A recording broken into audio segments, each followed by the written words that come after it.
Hello and welcome back. Dr. McBride here with our next lesson.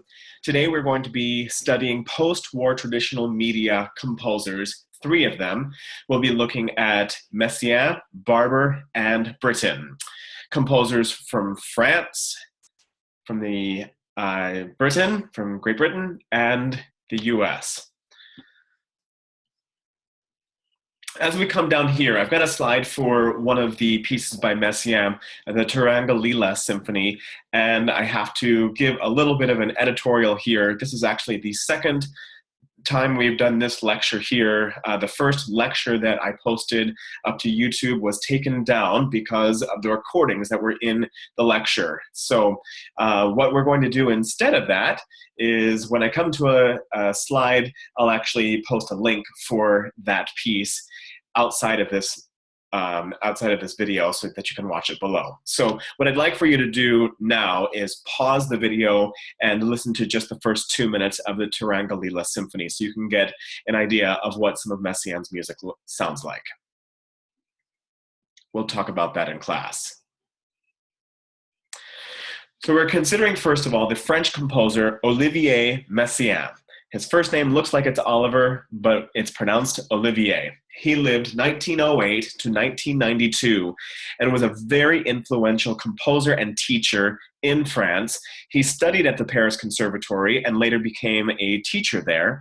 He played organ at the main cathedral there, at La Trinité, for over 50 years. And he had many, many notable students. We'll talk about a lot of his students. Three of his more famous ones are Pierre Boulez, Karlheinz Stockhausen, and Janus Xenakis. We will talk about all three of those composers in future lectures. Let's talk a little bit about his music as an overview with the sound of his music. He was responsible for many unique innovations in harmony and melody, as well as rhythm. I'll go into more depth with each of these after the overview. We'll see terms like modes of limited transposition, palindromic rhythms, additive rhythms. He was influenced by ancient Greek and Hindu sources. He is also the second composer in our series who experienced synesthesia. If you remember, the Russian composer Scriabin was the first composer we talked about who experienced synesthesia. That is the cross-mapping of multiple senses. In his case, when he heard music, he saw color. He was also very innovative with his orchestration, both incorporating new ways of combining traditional instruments as well as using electronic instruments. He also used serialism for just a brief time and put his own spin on Schoenberg's original 12-tone take. When we talk about Olivier Messiaen, the next two topics, I would say, are some of the most seminal aspects of who he is as a composer. So the first aspect is his faith. Just about every piece that he wrote either has some title that's connected to faith or some topic in the content of the piece that is connected to his faith. He was a deeply devout Catholic, and he believed that all of his music was written to glorify God. He was very much inspired by J.S. Bach, with Bach's transcription SDG, Soli Deo Gloria. So Messiaen incorporated that within his outlook as well. He even developed a very complicated system that he thought was going to be used for evangelism. I'll tell you more about that in a second as well. Faith was the first thing that he characterizes. His second most notable feature is birds. He was an ardent ornithologist. In fact, he was responsible for going out into the wild and transcribing bird songs. He wrote them down in a little book, basically transcribed them on musical notation, and then even incorporated those bird songs into many of his pieces. He has a whole set of pieces, Catalogue d'Oiseaux, which means Catalog of the Birds, written in 1958, that is directly inspired by birdsong, and you can even hear influences of that in many of his other pieces. So faith and birds. Remember those two things, very important. Let's dive in a little bit more deeply into some of his unique ways that he dealt with music. First of all, with the way that he dealt with pitch. He was responsible for coining this term and this idea, modes of limited transposition. And I've written them out, I'll play them for you, but there are 7 of them. First of all, what is a mode of limited transposition? Essentially, these are scales that have a certain relationship of half steps and whole steps so that you can transpose them only a very small number of times before they become themselves again. For example, mode number 1, which I'll play over here,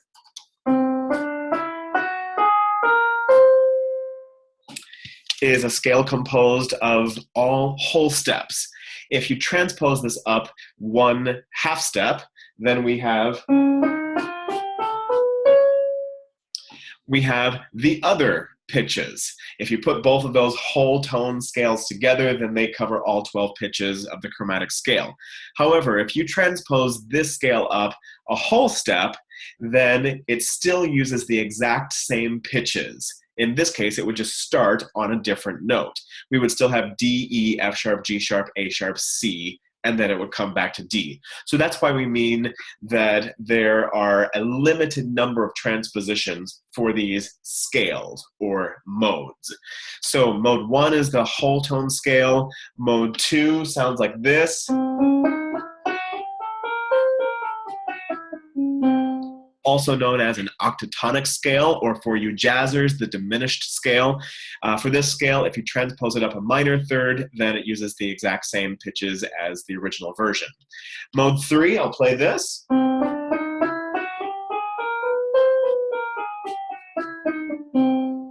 Notice also that there are more than 7 notes in this scale. Mode 4,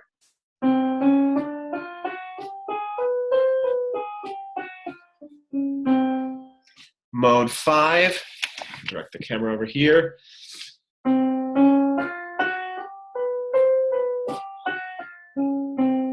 Also called a hexatonic scale. Mode 6.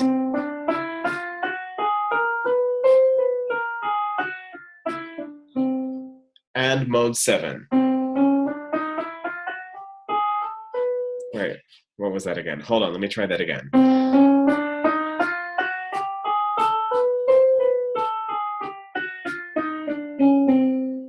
There we go, almost a chromatic scale. I had to look at that a little bit more closely. So he would incorporate these just as melodic resources as he was writing his pieces. Next, let's talk about rhythm. So a few terms here. Non-retrogradable rhythm is the first term we'll consider. The term non-retrogradable is synonymous with another word that we've studied, and that is palindrome. That is something that is the same forwards as it is backwards. And if you break apart the word non-retrogradable, non, of course, means not, and retrogradable means able to be played backward. So non-retrogradable together means not able to be played backward. Which is another way of saying that it's the same forwards as it is backwards. We have palindromes, or non-retrogradable words, like the word Bob, B-O-B, or taco cat, or race car. All of these are non-retrogradable. So he would write non-retrogradable rhythms. That is, rhythms that are the same forwards as it is backwards. And I've got a little sheet of paper right here. I'm just going to write a quick non-retrogradable rhythm as an example. Looks like this: 8th note, quarter note, 8th note. So it's the same forwards as it is backwards. Non-retrogradable rhythm. The second rhythmic innovation is not an innovation at all. In fact, he was responsible for the renaissance of this 14th century rhythmic device called isorhythm. We'll do an example of this in class, but a little bit about isorhythm. This is something that was used by the early Greeks as well as within the medieval and a little bit in the Renaissance period. Isorhythm is a technique in which we have 2 layers. There's a pitch layer and a rhythmic layer. The pitch layer has a name, and that name is the color, C-O-L-O-R. I'll show you this spelled in just a moment. And then the rhythmic layer, make sure I spell this right. The rhythmic layer is called the talia. Color and talia.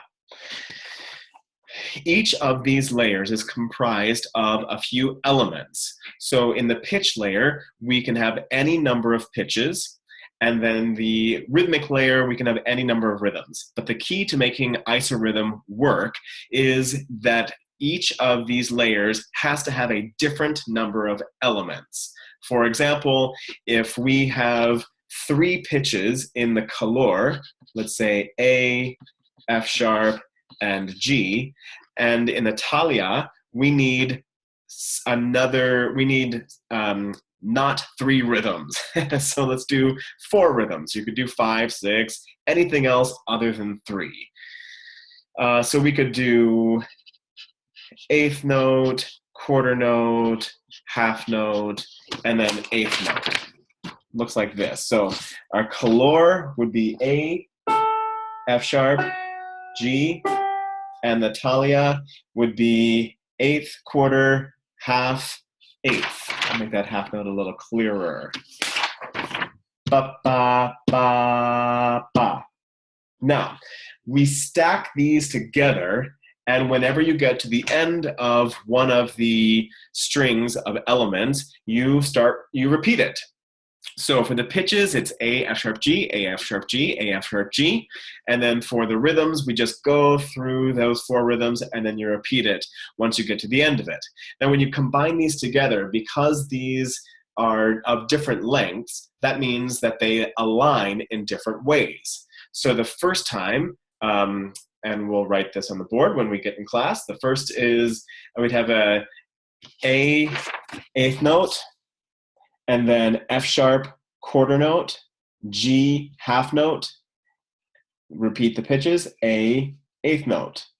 And then F sharp, come back to the original beginning of the rhythms, F sharp, eighth note, G, quarter note, A, half note, get my pencil working, and so forth and so on. So this creates a unified sound because it's all the same pitches and the same rhythms, but there's also some variety because they align in different ways. Something like this.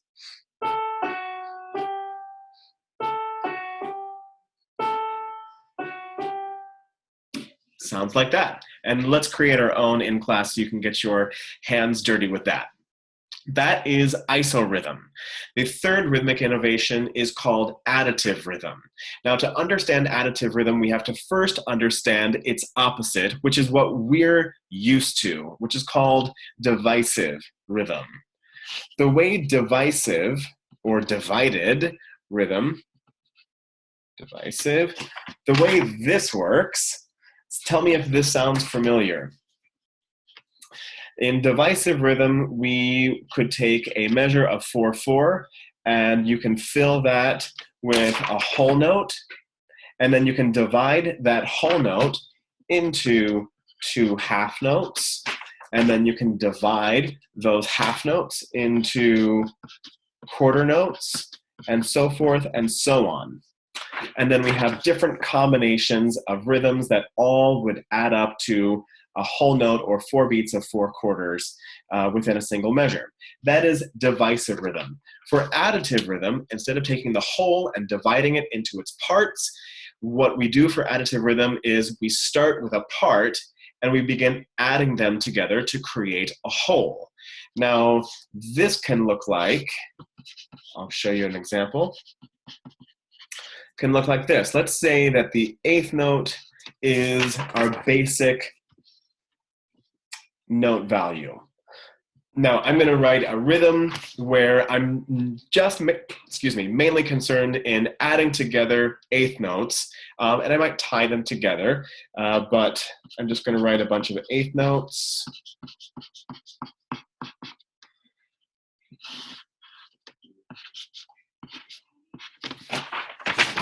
Like this, and I'll tie some of them together. So we've got this rhythm. Now, I had no concern for how much that adds up to if I were to try to fit it into a measure of 4/4. The only thing I was concerned with was how long the current note was. If it was just an eighth note, or if it was tied to more eighth notes. It was just all about creating just this natural flow of rhythm. Now, composers who used additive rhythms did have bar lines a lot of times, not every time, but they had some just because it made it easier to read. And the end effect of that is that the any given measure might be filled with a different number of durations. So if you were to translate that into divisive rhythm, it would sound very similar to a piece of music that just changed time signatures every measure. In fact, some composers decided to write their music in a very similar way, but they would use the divisive rhythm technique and just change time signatures. So if you ever see a piece of Messiaen in which there are no time signatures, you know that that is a product of additive rhythm. The next topic is harmonic series. I won't spend a lot of time with this because it comes up in a lot of your classes, but the harmonic series is also called the natural overtone series. This is the combination of frequency ratios that form what we discern as pitch, and he decided to take these pitches that occurred within the harmonic series as also pitch resources for his music. We will probably talk about the spectralist composers near the very end of class, but this is the origins of spectralism, in which this is music that is drawing pitches from the harmonic series. I want to show you a quick little website that is a great example of his work with bird song. If you click on this, that's not what I want. I go to the full website. There we are. So this leads you to a page where we have some comparisons between particular birds and the way that bird song has shown up within Messiaen's music. In fact, if you click on any one of these images, of these links here, then it will show you, first of all, a spectrograph, which is a recording in which all of the frequencies that are present excite these black bars, black bands. And we see how Messiaen actually took these sounds and translated them into actual staff notation. Now, this website used to have recordings of these bird songs, and I see that the recordings have been taken off, unfortunately. It sounds really cool. Maybe we can find some other sources that include these bird songs. But you'll hear in a lot of his music, these bird songs show up. In fact, for this next piece, Quartet for the End of Time, there is quite a bit of birdsong that shows up in several of the clarinet lines as well as the violin lines. So just a little bit of background about this quartet, known as Quartet for the End of Time.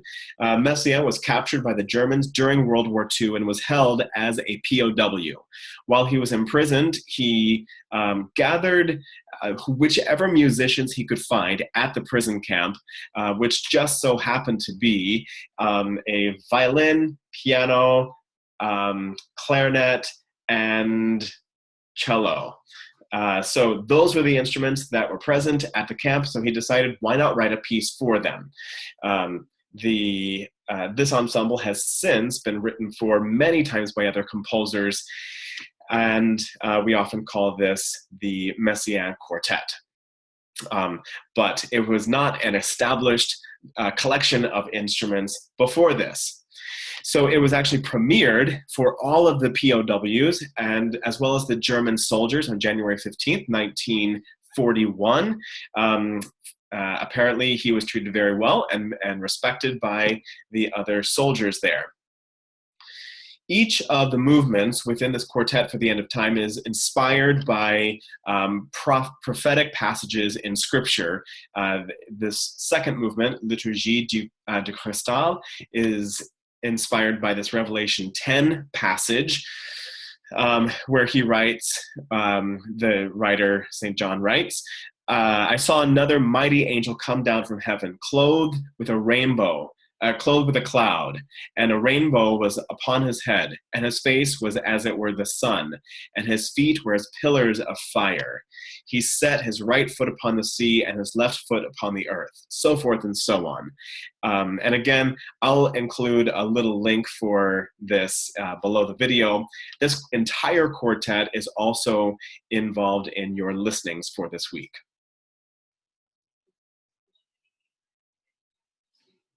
Just one more word about his use of these rhythmic devices within the aspect of his faith. So Messiaen was very much interested, of course, in his faith, and along with faith comes the idea of transcendence, of being able to exist outside of time.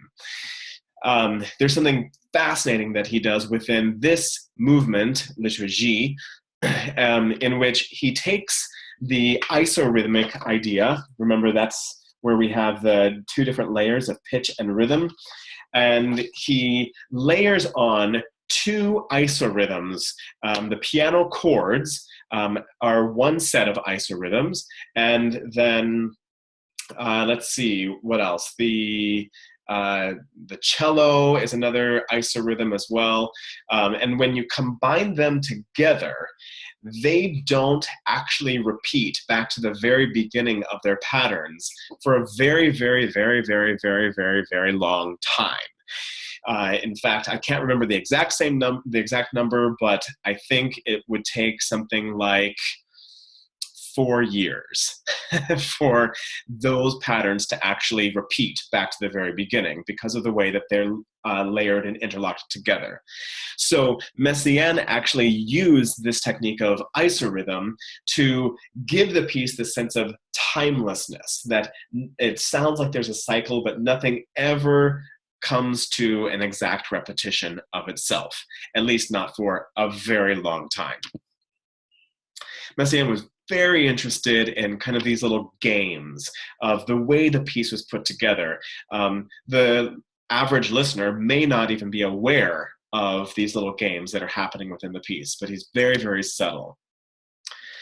Messiaen was also responsible for some innovations in serialism. Now, we talked about serialism earlier in terms of the 12-tone series that Schoenberg had put together, in which he predetermined the order of the 12 pitches of the chromatic scale and used that, as well as the transpositions and permutations, backwards and upside down and backwards upside down, to create the pitch aspect of his piece.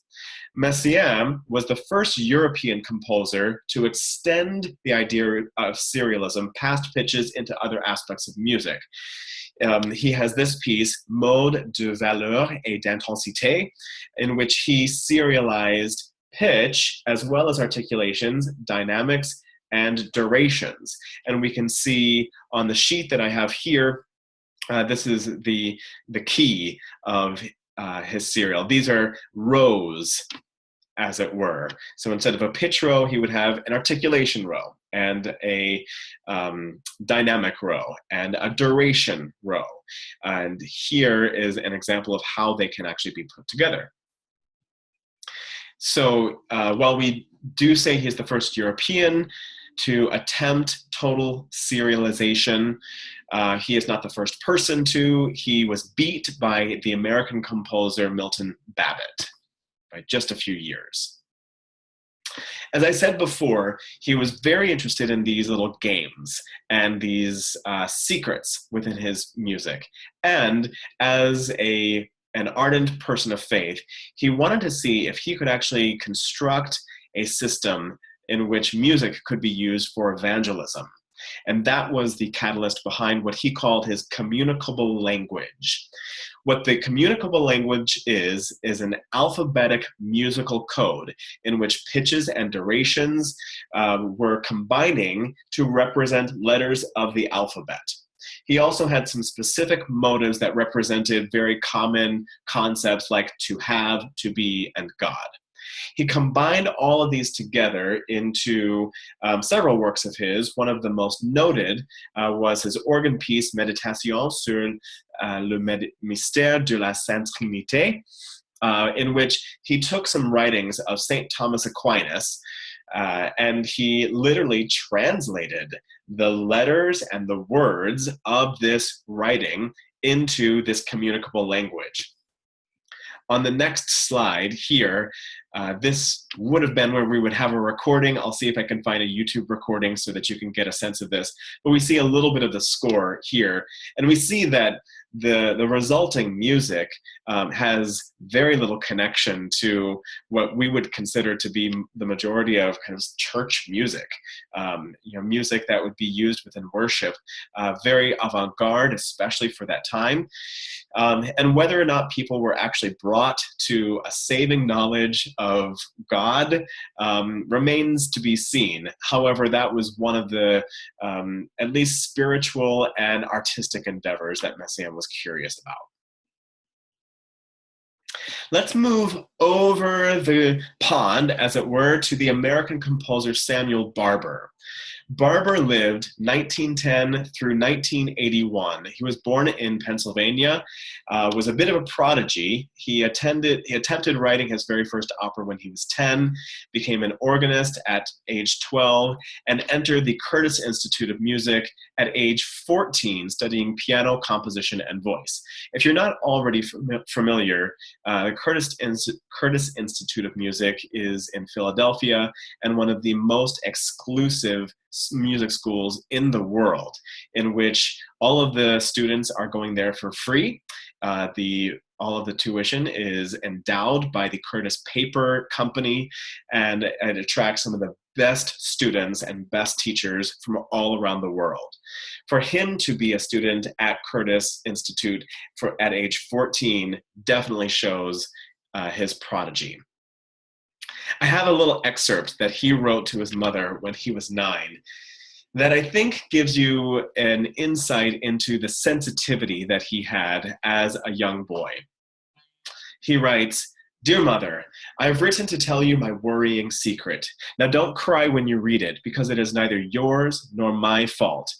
I hope I will have to tell it. I suppose I will have to tell it now without any nonsense. To begin with, I wasn't meant to be an athlete.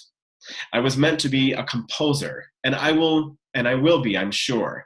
I'll ask you one more thing. Don't ask me to try to forget this unpleasant thing and go play football. Please.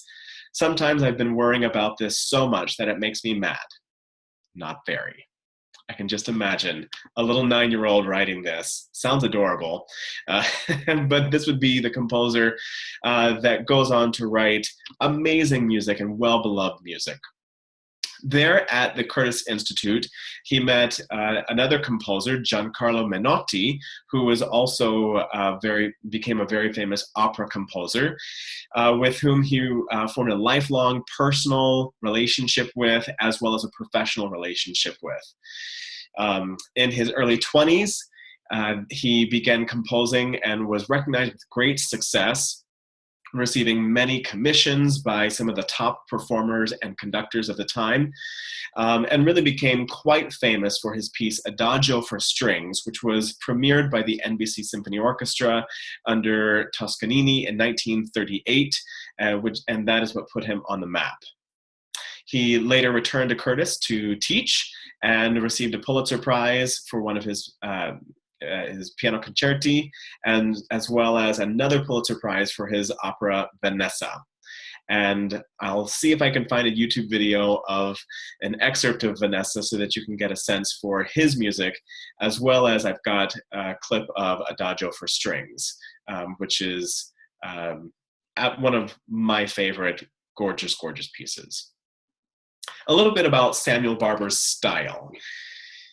um, which kind of separates him from a lot of the composers of the mid 20th century, in that he was very interested in the romantic music. His music is often called neo-romantic. So he has very natural, flexible rhythms, very lush, beautiful, fluid harmonies, very accessible melodies, especially by the standards of composers of that time, and was quite interested in expression. He was not so much a mathematical kind of game kind of composer, but much more interested in the musical expression, very similar to that of the Romantics. Our next composer is back over the pond, over to England, Benjamin Britten, who lived 1913 through 1976. He was born on November 22nd, which coincidentally was Saint Cecilia's Day, who is the matron saint of music. And because of that, it was always kind of hanging over his head that he would be a musician. And his parents put a little bit of pressure on him in that area. He was a pianist and composer from a very early age and studied with one of the most notable English composition teachers of that time, Frank Bridge, who gave him some advice that on the surface seems pretty mundane. However, it would actually prove to be quite important as Benjamin Britten continued his compositional life. So he said, "You should find yourself and be true to what you found." Easier said than done. However, he took his life as an example of that. As a school-age child, he was the victim of school-age bullying of the other children. They ridiculed him, and he, because of that, he tried to immerse himself within sports and tried to be accepted by his colleagues, but always had a bit of a distrust toward the masses. He studied at the Royal College of Music, came into contact with Berg, Stravinsky, and Schoenberg, and it was in London that he started to become exposed to some new political ideas that were a lot more progressive than the ideas that he grew up with in a more rural atmosphere. It was also as a school-age child that he discovered that he was attracted to other men, which would prove to be something that shows up in his music as well. And he joined pretty much the left-wing progressive crowd that at the time, this is during the World Wars, it was scandalous for him to embrace pacifism as well as agnosticism and in general just a queer model. So he wasn't so much interested in being like all the other people around him. When he was 34, his mother passed away, and at that point, that really kind of gave him the freedom to come into his own fullness, express himself, explore his own personal feelings. And around that time was when he met his partner of 40 years, Peter Pears, the tenor, very eminent tenor, Peter Pears, who ended up singing a lot of Benjamin's work. 1939, he left for North America, and we've got a whole list of reasons why he left the UK for America. First of all, there was a growing cloud of fascism coming over Europe at the time, which he wanted to escape. There was no place for pacifists. If you were not pro-war, pro-fighting back, then you really had no place within the culture in England at that time. He had a few friends who moved to the US as well, and he felt like he needed to take his career into a new direction after receiving several hostile music reviews. And he was kind of like the exotic composer. So there were opportunities in the US that he wanted to explore. And he also wanted to distance himself from some of his own social ties in England so that he could really explore all of his emotions and his relationships. It was here in the US that he really matured, and he wanted to set himself apart from the two other main composers of England at that time, who were together known as the pastoralists, Ralph Vaughan Williams and Percy Grainger. So instead of being a pastoralist, which is in a sense writing music that was beautiful and pretty and intended to be kind of like a landscape of music, like a pasture. He was looking for his niche. There was really no prominent English opera composer at that time. In fact, the most prominent English opera composer before Benjamin Britten preceded him by over 300 years, and that was Henry Purcell. So he decided to explore the medium of opera. And in his first opera, Peter Grimes, he found a way to incorporate some of his own life experience, at least psychologically, into the plot of Peter Grimes. It's a very, very dark tale and quite depressing about this man, Peter Grimes, who it starts out, his apprentice died on a fishing trip. The entire town blames him for the death of his apprentice. And so Peter Grimes, there's a love story with this woman in town, but she's not ready to marry. So he takes on another apprentice under the dubious eye of those in town. And at one point, his girlfriend, Ellen, discovers bruises on the child and blames Peter for abusing the child. So Peter tries to escape from all of the rumors that are surrounding him within the town. And so he tries to leave and is bringing the boy with him. However, the boy slips and falls to his death in his haste. The townspeople essentially say, you're responsible for this boy's death, and we need to do away with you. So after a few days, Peter is advised to drown himself in the lake, in the ocean there, which he does. And that's how the opera ends. So again, it's very, very dark. I'll see if I can find a YouTube clip of this so you can get a sense of the sound of this music. But he really found a way to reflect some of the societal pressures that he experienced as a gay man, all of the shame that he felt was heaped on him, all of the rash of people who experienced this, who decided that there was no way out other than to kill themselves. And so he wanted to find a way to express that within his music. He also wrote another opera called Billy Budd, in which it takes place on a boat, and the cast is, I'm pretty sure, just about exclusively male, and it's all about the exploration of oppression and authority, which again is a mirror image for the way that he dealt with the pressures of authority himself. The last work that I want to talk about of Benjamin Britten is his War Requiem. This is by far his most important choral work, and was commissioned for the reconsecration of the Coventry Cathedral, which was destroyed in World War II. So Benjamin Britten wanted to write a requiem that was unusual. He didn't want to just follow the general mass text in the way that it had been set for thousands of years. So what he did was he combined the original Latin Mass Requiem text with some English poetry of the World War I English poet Wilfred Owen.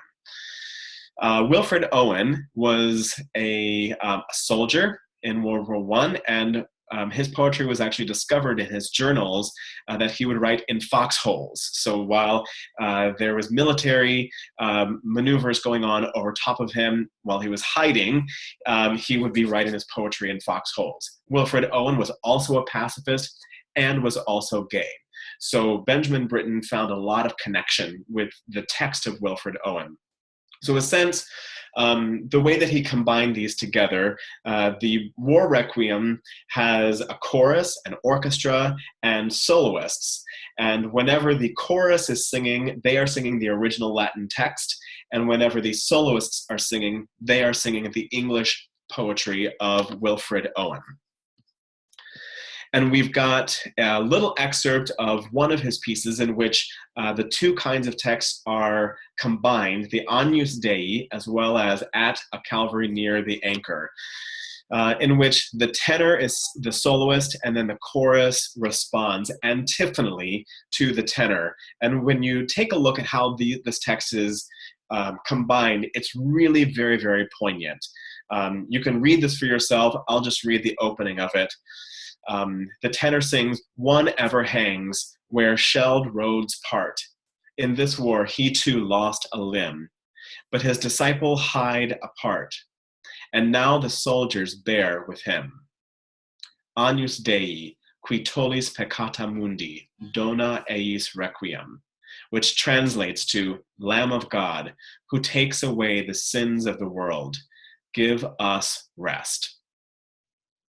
And when these texts are combined, in my opinion, it creates just a very, very powerful pacifist statement that when it was premiered in the Coventry Cathedral was really a monument to the hope and the potential that war, and hopefully a world war, would never strike the earth again. In fact, when they rebuilt the Coventry Cathedral, they actually kept part of the ruins. And several years ago, I was there, and there's this incredible cross that was constructed from some of the iron beams that had fallen from the cathedral.